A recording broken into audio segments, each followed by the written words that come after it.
बढ़ते हैं जी आगे, बात जरा सिक्योरिटी एस्टैब्लिशमेंट्स की करते हैं। और सिक्योरिटी एजेंसीज की बात करना इसलिए भी लाजमी है क्योंकि मरकजी हुकूमत ने अब यह बड़ा फैसला लिया है कि सिक्योरिटी एजेंसीज के लिए किराया का नहीं बल्कि अपना ठिकाना अब होना चाहिए। और इस सिलसिले में शुमाल जनूब के अंदर जहां पहले ही जमीन की फराहमी को यकीनी बनाने की बात कही गई थी, वहीं पर अब मरकजी हुकूमत भी इस पर मजीद इकदाम कर रही है। बड़ी खबर हम आपको बता रहे हैं कि सेंट्रल सिक्योरिटी फोर्सेस को अब बाज़ाब्ता तौर पर परमानेंट स्पेस दी जाएगी जम्मू कश्मीर के अंदर, यानी जहां पर उनके दफ्तर होंगे, कैंप्स होंगे, उन्हें परमानेंट स्पेस दी जाएगी। और इस सिलसिले में सबसे बड़ा काम जो है वो CISF और BSF के CRPF के लिए किया जाएगा। और मरकजी वजारत दाखिला ने बाज़ाब्ता तौर पर चंद माह पहले इस बात का फैसला लिया था ताकि यहां पर जो कायम सिक्योरिटी एजेंसियां हैं उन्हें माकूल और मुनासिब रिहायशी और निज़ामी सहूलियत बराहम हो सके। CISF के पास इस वक्त जो हमारे पास इत्तला है कि जम्मू के अंदर 2.725 एकड़ जमीन जो है वो दे दी गई है। और CRPF के पास भी इसी तरीके से 44,000 या 77 एकड़ जमीन जो है वो कई इलाकों के अंदर दे दी गई है, नॉर्थ, साउथ और सेंट्रल कश्मीर के अंदर, ताकि वो अपना मुकम्मल ढांचा अब कायम कर सके। और ये इंफ्रास्ट्रक्चर बनाना पिछले कई सालों से लगातार जो था वो चल रहा था। और इस वक्त आपको याद होगा जब पार्लियामेंट के अंदर भी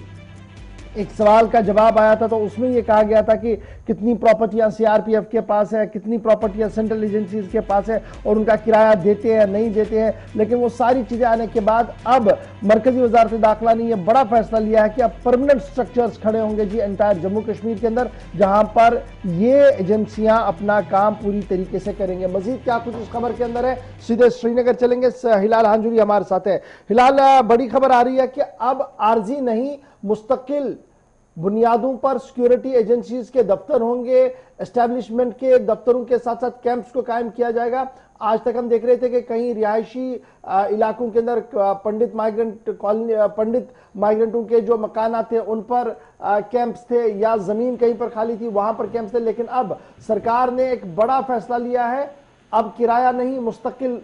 एड्रेस होगा सभी एजेंसीज का। क्या कुछ खबर है आपके पास? बिल्कुल गवर, इसमें कोई दो राय नहीं, क्योंकि काफी वक्त से हम देख रहे हैं कि कश्मीर के अंदर जो अहम तनसीबात हैं या उसके साथ साथ श्रीनगर का हवाई अड्डा भी है जिसकी सिक्योरिटी CISF या CRPF को दी गई थी, और वही जो है सिक्योरिटी की जिम्मेदारी इन अहम तनसीबात और जो हाइपर सेंसिटिव तनसीबात है या जो अहम मकामात है उनकी सिक्योरिटी उन्हीं के जिम्मे है, जो कि इससे पहले जम्मू कश्मीर पुलिस कर रही थी। लेकिन जब से CISF और CRPF को ये जिम्मेदारियां दी गई हैं तब से हमने देखा कि इन जगहों पर या ऐसे कैंप्स को, ऐसे बटालियंस को कायम करने के लिए आर्जी तौर पर उन्हें यहाँ पर जो है जमीन दी गई थी या उसके साथ साथ उन्हें अकोमोडेशन दी गई थी। लेकिन अब बाज़ाब्ता तौर पर सरकार की जानिब से इस हवाले से कहा गया है कि जम्मू के अंदर जो सिदरा है वहाँ 2.72 एकड़ अराजी जो है मंजूर की गई है, जो परमानेंट बेसिस पे इन सेंट्रल फोर्सेस को दी जाएगी। जबकि जनूबी कश्मीर हो, वस्ती कश्मीर हो, शुमाली कश्मीर हो, 7 ऐसे मकामात पर लगभग 44.77 एकड़ जो अराजी है वो इनके लिए मुख्तस की गई है। और अब इन इदारों के जिम्मेदारों का मानना है कि अब वो यहाँ पर परमानेंट बेसिस पे उन्हें ये परमानेंट एड्रेस होगा। और इस हवाले से अब उनका मानना है कि अब वो किराए की अकोमोडेशन नहीं देंगे और उनके लिए एक बेहतर इंफ्रास्ट्रक्चर जो है सरकार ने हामी बंदी है वो खड़ा करने के लिए, और इस हवाले से अब बाज़ाब्ता तौर पर काम भी शुरू हो चुका है। हालांकि ये बहुत पहले इस तरह से मरकजी सरकार की जानिब से फैसला लिया गया था, लेकिन अब इन फैसलों की अमल आवरी जो है वो जमीनी स्तर पर हो रही है। हिलाल, ये बताइएगा क्या ये सिर्फ CISF और CRPF के लिए है या और भी जो सेंट्रल फोर्सेस यहाँ पर हैं उनके लिए भी इस तरीके का मुस्तकिल निजाम बनाया जाएगा? देखिए, फौरी तौर पर जो CISF और CRPF जिन्हें ये अहम तनसीबात की सिक्योरिटी की जिम्मेदारी दी गई थी उनके लिए बहुत पहले पहल की गई थी। लेकिन अब सरकार की जानिब से ये फैसला भी लिया गया है कि जो इससे पहले कुछ प्राइवेट एकोमोडेशन दी गई, जिसमें होटल्स हैं, जिसमें कुछ इंडस्ट्रियल यूनिट्स हैं, जिसमें कुछ सरकारी जो इलाक है उसका इस्तेमाल हुआ था, अब धीरे धीरे सरकार कहते हैं कि वहां से भी उन्हें निकाला जाए और उन प्राइवेट जो लैंड है या प्राइवेट जो इमारतें हैं वहां से भी उन्हें इवैक्यूएट किया जाए और उन्हें कोई मुस्तकिल और परमानेंट स्पेस जो है वो चाहे फौज हो या कोई और इदारा हो उन्हें वो फराम किया जाए, जिसमें सीआईएसएफ भी हो, सीआरपीएफ भी हो और फौज भी हो। हर तरह की शाख जो सिक्योरिटी विंग के साथ या फौज के साथ जुड़ी हुई है, उनकी मुस्तकिल अकोमोडेशन के लिए सरकार अब गौर खोज कर रही है। लेकिन प्रायोरिटी अच्छा, इस नए फैसले से हम पुरानी एस्टेब्लिशमेंट में जो सिक्योरिटी एस्टेब्लिशमेंट्स हैं कश्मीर के अंदर, जम्मू प्रोविंस के अंदर, उसमें कोई तब्दीली देखेंगी? उस हवाले से कोई जिक्र किया गया या ये सारी की सारी नई एस्टेब्लिशमेंट्स होंगी, नए मकामात होंगे? नहीं, इसमें बहुत पहले से यहाँ पर ऑलरेडी जो सीआरपीएफ है, central reserve police force, CISF है या फौज है, वो बहुत पहले से यहाँ पर है। लेकिन उनके लिए अकोमोडेशन थी, रहने के लिए जो जगह थी वो परमानेंट नहीं थी। कुछ एक जगहों पर किराया पर ली गई थी, कुछ एक जगहों पर ऐसे ही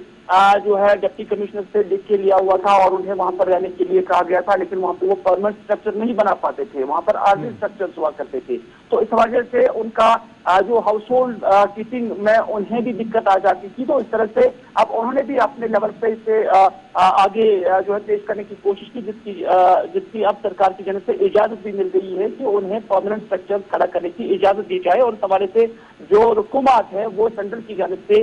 वागुजार किए जा रहे हैं। तो इस तरह से ये नई जो फोर्सेज यहाँ पर नहीं लाई गई है, बल्कि जो बहुत पहले से यहाँ पर है अहम तनसीबात की सिक्योरिटी के लिए या ऑलरेडी कैंप्स में, तो ये उनके लिए ही है जो बहुत शुक्रिया जी हिलाल हमारे साथ ज्वाइन के लिए। बड़ा इंपॉर्टेंट ये है कि दो चीजें बड़ी इंपॉर्टेंट फैक्टर, एक सीआईएसएफ जिन्हें एक बड़ी जिम्मेदारी जम्मू कश्मीर के अंदर सौंपी गई है कि एयरपोर्ट्स की हिफाजत का काम इनको दे दिया गया है और यही वजह है कि अब सीआईएसएफ जो है वो अपना headquarter, zonal headquarter Jammu Kashmir के अंदर बनाने जा रही है और इस सिलसिले में मरकजी हुकूमत ने भी अपनी बात जो है वो सामने रखी है। अब जो एदाद शुमार अभी तक हमारे सामने है, जो सीआरपीएफ के पास तकरीबन 737 प्रॉपर्टीज हैं जो लोकल एडमिनिस्ट्रेशन ने उन्हें दी थी, कई सालों से उनके पास है और ये प्रॉपर्टीज जो है या तो वो कश्मीरी पंडित्स की हैं या होटल्स हैं, सिनेमा हॉल्स हैं, एग्रीकल्चर लैंड है, इंडस्ट्रियल यूनिट है, ऑर्चार्ड्स हैं या कहीं पर स्कूल या अस्पताल की आर्जी जो आधी बिल्डिंगें हैं इनके पास हैं। ये मार्च लास्ट ईयर तक का फिगर था जो पार्लियामेंट के अंदर पेश किया गया था और इसी डाटा के हिसाब से 275 प्राइवेट बिल्डिंग्स में से 300 और उनके साथ साथ 373 government building, 26 industrial unit, factories, 30 hotel, 71 agriculture land, 8 orchard, 2 सिनेमाघर के अंदर भी इस वक्त सिक्योरिटी एजेंसीज मामूर है, अपना काम कर रही है। और यह भी याद रखिएगा कि लास्ट ईयर अक्टूबर के महीने के अंदर ही एडमिनिस्ट्रेटिव काउंसिल ने भी एक बड़ा फैसला लिया था और जम्मू कश्मीर एडमिनिस्ट्रेटिव काउंसिल जिसकी सरबराही मनोज सिन्हा साहब कर रहे थे, उन्होंने अप्रूव किया था ट्रांसफर ऑफ लैंड मुख्तलिफ जुमरों के तहत एजेंसीज को, जिनमें सीआरपीएफ को भी एक अच्छा खासा चंक का जमीन का मिला था। 65.6 एकड़ जमीन सीआरपीएफ के नाम कर दी गई थी। उसके अलावा ट्रांसफर ऑफ 526 कनाल 11 मरदा जमीन जो सीआरपीएफ सेटअप करेगी जी बटालियन